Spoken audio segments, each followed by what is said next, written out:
Good evening all of you. मैं Ashutosh Mishra Abhyuday academy में आपका स्वागत करता हूं।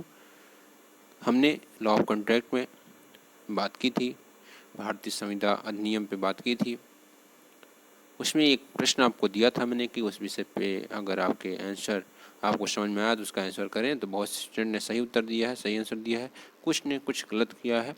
तो पहले समझेंगे कि क्या चीज़ें थी जिसकी वजह से यह कॉन्ट्रैक्ट होता या ना होता, या एग्रीमेंट के रूप में आता या ना आता। तो फर्स्ट समझेंगे, A person agrees to sell his house to a person B 25 lakhs। This is an example of. यहाँ पे एक चीज़ ध्यान रखिए कि आपको अभी सिर्फ क्या मिला है, प्रपोजल मिला है। आपने एक्सेप्टेंस भेजी नहीं। एक्सेप्टेंस भेजी नहीं तो एग्रीमेंट कैसे होगा?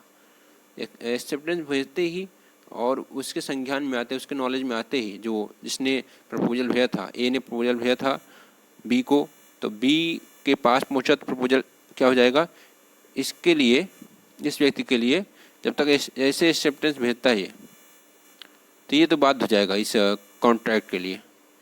लेकिन यहाँ पे क्या है, क्वेश्चन देखते हैं। क्वेश्चन में ये चीज़ है कि सिर्फ इन्होंने क्या किया था, अपना प्रपोजल, अपनी प्रस्तावना और प्रस्थापना जो भी बोले आप, वो बी को भेजी, सिर्फ भेजी थी, प्रपोजल भेजा था। अभी आगे कोई बात ही नहीं हुई अगर किसी विषय पे, ना आपका एक्सेप्टेंस आया, ना एग्रीमेंट में परिवर्तन हुआ, ना कॉन्सिडरेशन, ऐसा कुछ नहीं हुआ है। तो सिर्फ अभी प्रपोजल की बात हुई, इसमें प्रपोजल हुआ है और कुछ भी आगे प्रोसेस नहीं हुआ। इसलिए यह नाइदर ए कॉन्ट्रैक्ट और नॉर ए एग्रीमेंट। तो फिर से बात करते हैं कि कब ऑफर फिर एक्सेप्टेंस प्राप्त होने के बाद वह कॉन्सिडरेशन बदलता है, उसके बाद फिर कांस्टेंट होती है, ये सब चीज़ें आती हैं। तो उस विषय पर बात करेंगे। एक बार फिर से चार्ट देखते हैं, ये है, इसी समझना आपको।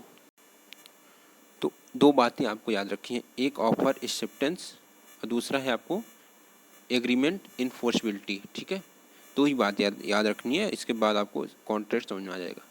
ऑफर, इसे बोल सकते हैं हिंदी में प्रस्थापना या प्रस्तावना, आप जो बोलें, ठीक है, या प्रपोजल बोल सकते हैं, इसे प्रपोजल बोल सकते हैं। ठीक है, एक्सेप्टेंस मतलब स्वीकृति, आपकी स्वीकृति जो है वो, एग्रीमेंट, ये दोनों मिलके क्या बनता है, एग्रीमेंट बनता है, करार होता है, इसे हिंदी में बोलते हैं करार। ठीक है, करार।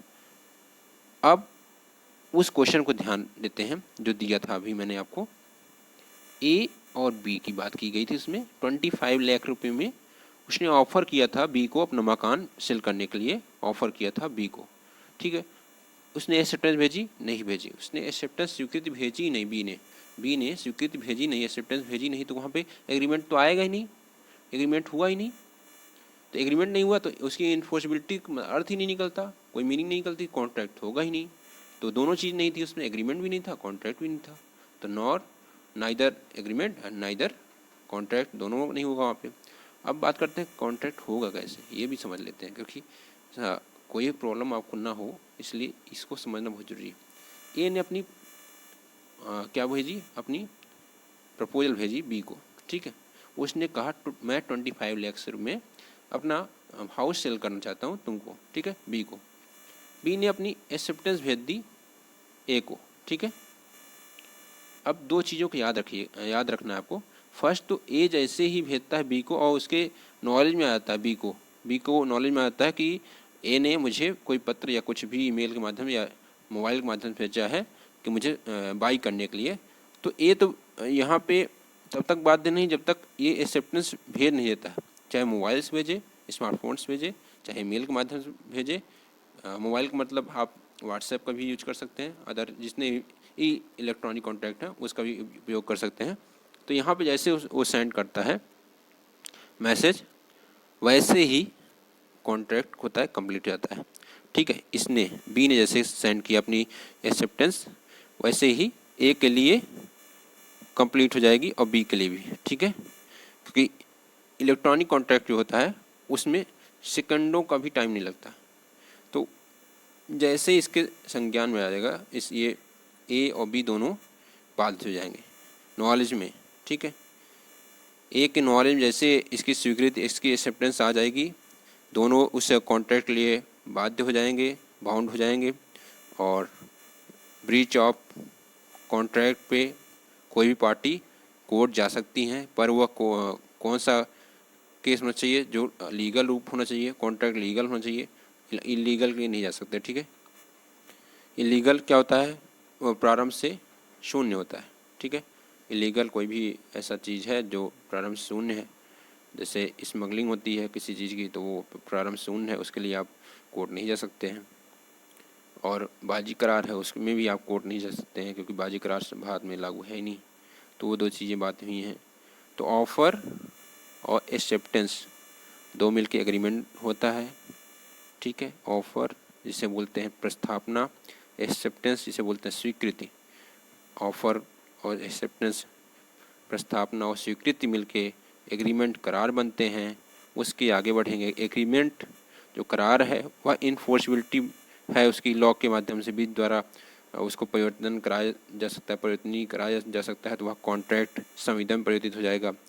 दो चीज़ें, जैसे कोई कॉन्ट्रैक्ट है जो इलीगल है तो उसकी इन्फोर्सिबिलिटी नहीं हो सकती, तो वो एग्रीमेंट तक तो सीमित हो सकता है, लेकिन वो कॉन्ट्रैक्ट नहीं हो सकता है। इसीलिए मैंने बताया था कि सभी कॉन्ट्रैक्ट जो है एग्रीमेंट हैं, लेकिन सभी एग्रीमेंट जो हैं वो कॉन्ट्रैक्ट नहीं होते हैं। ये क्वेश्चन आ सकता है। ठीक है, ये याद रखिएगा आप लोग। तो इन्फोर्सिबिलिटी होनी चाहिए एग्रीमेंट के साथ, तब कॉन्ट्रैक्ट बनेगा, नहीं तो कॉन्ट्रैक्ट नहीं बनेगा। सेम उन प्रश्नों को याद रखिए जो मैंने इससे पहले पूछा था। अब आगे बढ़ते हैं।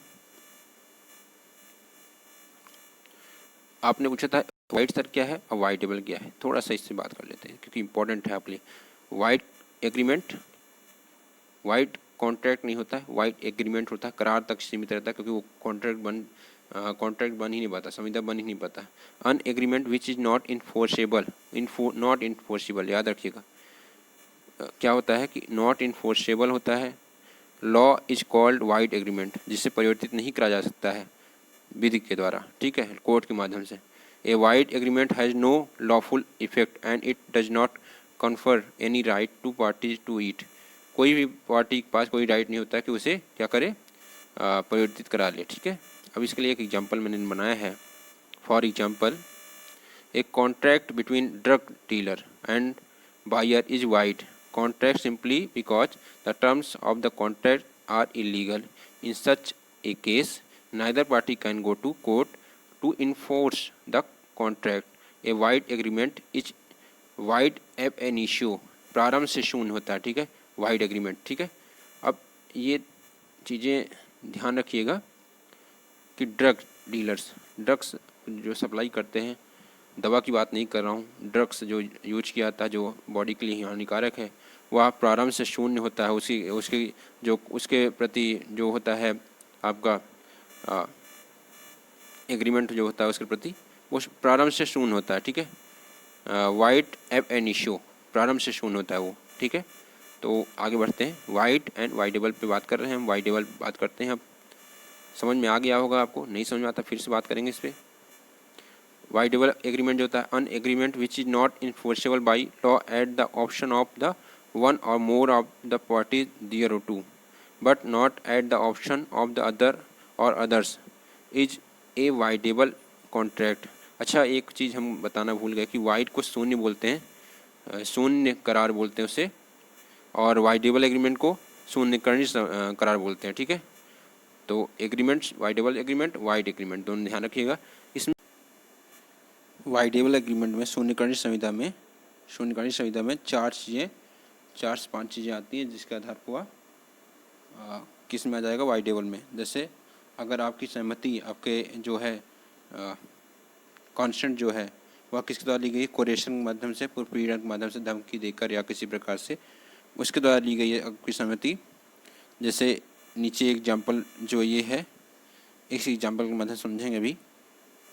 ठीक है, तो चारों चीज़ें समझ लेते हैं, उसके बाद इस एग्जाम्पल के माध्यम से समझेंगे कि धमकी के माध्यम से या डर दिखा के, फियर दिखा के आपसे सहमति ले ली गई है किसी एग्रीमेंट पे, तो वह क्या हो जाएगा, शून्यकरणीय हो जाएगा, वाइडेबल हो जाएगा। ठीक है, सेकंड नंबर पे है अंडू इन्फ्लुएंस। सेक्शन 16 बात करता है अंडू इन्फ्लुएंस। ठीक है, अंडू इन्फ्लुएंस बात करता है जैसे बोलते हैं अशम्यक असर। अशम्यक असर मतलब अभी क्या होता है कि एक जो डॉक्टर और पेशेंट के बीच में रिलेशन होता है, उसको आप बताइएगा कमेंट बॉक्स में क्या होता है, उसे क्या बोलते हैं उसे। वो क्या होता है कि उसमें अनडू इन्फ्लुएंस कायद करके अगर किसी प्रकार की सहमति ले ली गई है, कॉन्सेंट ले लिया गया है, तो वह किस में आ जाएगा, वाइडेबल एग्रीमेंट में आ जाएगा। ठीक है, किसी एग्रीमेंट में ऐसा कराया गया, एग्रीमेंट के लिए कोई करार के लिए ऐसा कराया गया है डॉक्टर के द्वारा, या कोई गुरुजी हैं जो बाबा हैं, वो अपने शिष्य क्या करते हैं कि क्या करते हैं, उनको आश्रमयक असर कारित करके, अनडू इन्फ्लुएंस कारित करके उससे कोई संपत्ति ले लेते हैं।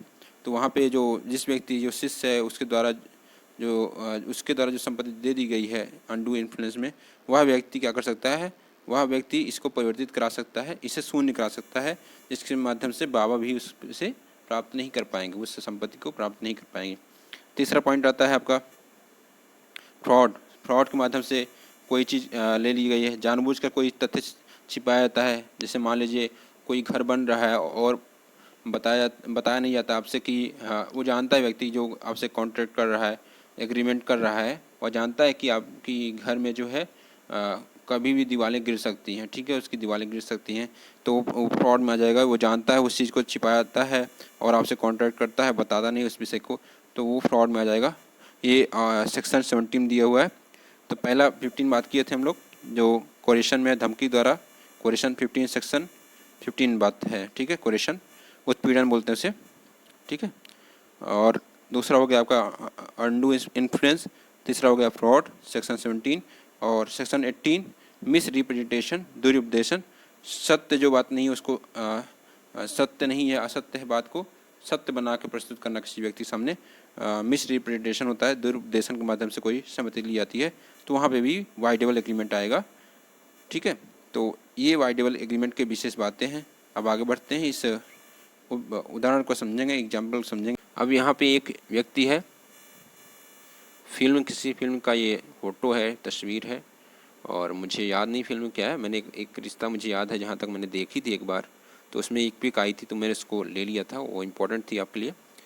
तो ये व्यक्ति है, इनको क्या कर रहा है, बाध्य कर रहा है किसी एग्रीमेंट के लिए। ठीक है, किसी एग्रीमेंट के लिए करने के लिए, और वो भी तलवार लेकर, मतलब इनको डरा धमका के किया जा रहा है ऐसा। तो इन्होंने क्या किया, साइन कर दिया। इन्होंने उस एग्रीमेंट पे, प्रॉपर्टी का एक एग्रीमेंट था, उसे साइन कर दिया। ठीक है, और साइन कर दिया, एक्सेप्टेंस इन्होंने दे दी अपनी। तो यहाँ पे इन्होंने एक्सेप्टेंस दे क्या किया, अब इन्होंने ये बाध्य थे, ये थोड़ा भय कारित किया गया इनके द्वारा, तलवार लेके इनको मार दिया जाएगा, और इनकी प्रॉपर्टी ले ली गई। तो यहाँ पे जो प्रॉपर्टी ली गई है, ये जो है इनके द्वारा परिवर्तनीय कराई जा सकती है, लेकिन इनके द्वारा नहीं। ठीक है, इनके द्वारा नहीं कराई जा सकती है। ये चाहे तो इस कॉन्ट्रैक्ट को वाइड करा सकते हैं, शून्य करा सकते हैं, जिसमें कोई पार्टी इसको परिवर्तनीय नहीं करा सकती। ठीक है, कोई पार्टी इसमें परिवर्तनीय नहीं करा सकती, उसे मतलब कि लॉ द्वारा इन्फोर्सेबल नहीं कराया जाता है। ठीक है, मतलब ऐसा नहीं है कि वो जो प्रॉपर्टी के लिए इन्होंने डरा धमका के ले लिया है, तो अगर ये चाहें कोर्ट जाके उसको शून्य करा सकते हैं, वाइड करा सकते हैं, और फिर ये उस प्रॉपर्टी को ले नहीं सकते। ठीक है, इन्हीं के पास वो प्रॉपर्टी सेव रहेगी। ठीक है, जो इनकी प्रॉपर्टी है इन्हीं के पास रहेगी। अब फिल्म की बात अलग है, फिल्म में तो कुछ और हुआ था।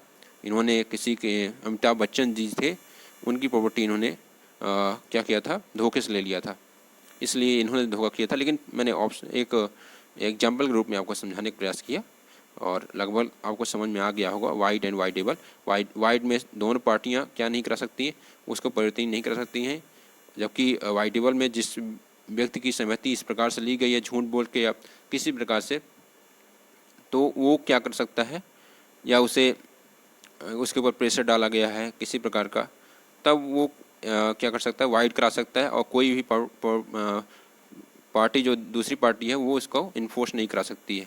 इन्हीं के पास वो प्रॉपर्टी या कोई अन्य संपत्ति जो है वो इन्हीं के पास रहेगी। अब एक क्वेश्चन है जो आपके सामने रखता हूँ।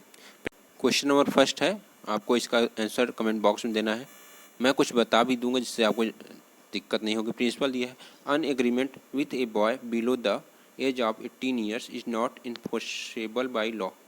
फैक्ट दिया है, a man entered into an agreement with a girl of 17 years of age 4 option दिए हैं, इसको ऑप्शन को आपको देखना है, आंसर देना है। मैं कुछ चीज़ें बता देता हूँ। 18 ईयर्स से नीचे माइनर जो भी हैं पर्सन, उनसे किया गया कॉन्ट्रैक्ट शून्य होता है, वाइड होता है, ठीक है, वाइड होता है, ठीक है। उनके माइनर जो व्यक्ति हैं उनके साथ किया गया कॉन्ट्रैक्ट वाइड होता है। और इस क्वेश्चन को देखिएगा कैसा है, क्या समझ आप पा रहे हैं नहीं पा रहे हैं, उसके बाद बताइएगा, ठीक है। क्या और इन्फोर्सेबल भी नहीं होता है। पहली चीज़ वाइड है तो इन्फोर्सिबिलिटी होगी नहीं, मैंने बताया अभी थोड़ी देर पहले कि वाइड हो जाएगा तो दोनों पार्टियां जो हैं वो इन्फोर्स नहीं करा सकती लॉ के माध्यम से, न्यायालय के माध्यम से। दूसरा क्वेश्चन है प्रिंसिपल, अन एग्रीमेंट में be entered into orally in writing और बाय कंडक्ट। मैं एक चीज़ बता देता हूँ, कॉन्ट्रैक्ट जो है एक्सप्रेस करके या इम्प्लाइड दोनों प्रकार से किया जाता है, विवक्षित रूप में या अभिव्यक्त रूप में। मतलब विवक्षित मतलब जैसे आपने क्या किया, संकेतों के माध्यम से कोई चीज़ कर दी, या आचरण के माध्यम से, संकेत नहीं, आचरण के माध्यम से आपका आचरण ऐसा था कि जिसके माध्यम से वह मालूम हो गया कि आपने कॉन्ट्रैक्ट किया। और दूसरा है अभिव्यक्त या एक्सप्रेस। एक्सप्रेस मतलब आप बता के आप ये चीज़ बोल रहे हो कि 10 रुपये की मैं 10 रुपये की पेन खरीदना चाहता हूँ और ये 10 रुपये में लीजिए, ये सब चीज़ बोल के आप कर सकते हो, ठीक है। तो इसमें देखिएगा फैक्ट है, ए went to the shop of B and picked a toothbrush and gave a check of ₹20 to B and left the shop। Option A B C D आप देखिएगा, पॉज करके देखिएगा। कमेंट बॉक्स में इसका आंसर मुझे चाहिए। जो स्टूडेंट देते हैं मैं समझूंगा वही इस पूरे वीडियो को देखते हैं। आदित्य, दीपा, सुमन, शिखा और 1-2 स्टूडेंट हैं जो वीडियोस पूरे देखते हैं और कमेंट में मेरे मैसेज भी करते हैं यूट्यूब के, अच्छा लगता है। What is the nudum pactum, question है ये आपके सामने, इसको आपको बताना है। A promise without consideration, promisor who is regard by court as criminal, fraudulently promise, consideration which is forbidden by law, moral pressure is involve in case of misrepresentation, fraud, undue influence, coercion. ये 4 option इसके दिए हैं। Question है ये, moral pressure किस में होता है, ठीक है। Option A B C D आप इसको कर लेंगे, मैं इससे बात करूँगा, ठीक है, कल बात करूँगा इस पर। Which of the following is an example of void agreement, wagering agreement, sale agreement, purchase agreement, sharing agreement. ये ऑप्शन आप देख लीजिए, क्वेश्चन देख लीजिएगा, मैं इसको थोड़ा सा छोटा कर देता हूँ, ठीक है। ये क्वेश्चन है आपका, इसका आंसर आपको देना है कमेंट बॉक्स में। Which contract is void ab initio, प्रारंभ से कौन सा कॉन्ट्रैक्ट शून्य होता है। और अगला है ये ऑप्शन देख लीजिएगा इसको, voidable contract, illegal, none of this, void contract. Which type of contract is enforceable by law at the option of one party, अभी मैं थोड़ी देर पहले बताया है, आंसर आप जरूर दीजिएगा इसका, ठीक है। एक और है, in a valid contract what comes first, proposal, promise, enforceability, acceptance. ये है, goods display in shop with a price tag is an offer, invitation or to offer, none of this, counter offer. तो मैं इसका answer मैं खुद बताता हूँ, invitation of to offer होता है, इन्विटेशन, ठीक है। कैसे, जैसे आप किसी शॉप पे जाते हो और उसकी प्राइस, कोई बैग है उसमें प्राइस टैग होता है कि ये 699 का है, ठीक है, 699 लिख लेता हूँ मैं, ये रुपीज़ का वहाँ मेंशन होता है, ठीक है। तो ये क्या होगा, इनविटेशन टू ऑफर, ठीक है, प्रस्तावना के लिए आमंत्रण है ये, ठीक है। इनविटेशन टू ऑफर ये प्रस्तावना के लिए आमंत्रण है। और इसको बोलते हैं जब भी कोई प्राइस टैग दिखता है आपको किसी भी दुकान या शॉप पे या कहीं पे, नीलामी में भी इनविटेशन टू ऑफर होता है, जिन नीलामी करने के लिए स्टार्टिंग होती है तो उसमें भी इन्विटेशन टू ऑफर होता है। आपको बोली लगानी पड़ती है उसमें कि 10 लाख 20 लाख आप बोली लगाते हैं, आप देते हो ऑफर, ठीक है। तो इन्विटेशन टू ऑफर ये होता है, इसको ध्यान रखिएगा, इसीलिए मैंने इसका आंसर बता दिया है, goods displayed in shop with एक प्राइस टैग, ठीक है। तो ये क्वेश्चन हो गया। Agreement to murder a person क्या होगा आप बताइएगा, लीगल इलीगल समझते होंगे आप अच्छे से, तो इसका आंसर जरूर दे सकते हैं, कमेंट बॉक्स में सारे आंसर देने हैं। Is an invalid of for want of consideration, is valid in law, has no consequences ad idem, can not be enforceable by law, an agreement is enforceable against the law. इसका option देख लीजिए, आप note करके आप comment box में इसका answer देंगे। तो इतने क्वेश्चन आज मैंने डाले हैं और सभी क्वेश्चन आपको बहुत ईजी हैं, आप इसको आराम से इसका आंसर दे सकते हैं। तो मिलते हैं नेक्स्ट वीडियो में जिस पे हम बात करेंगे आगे इसके। ठीक है।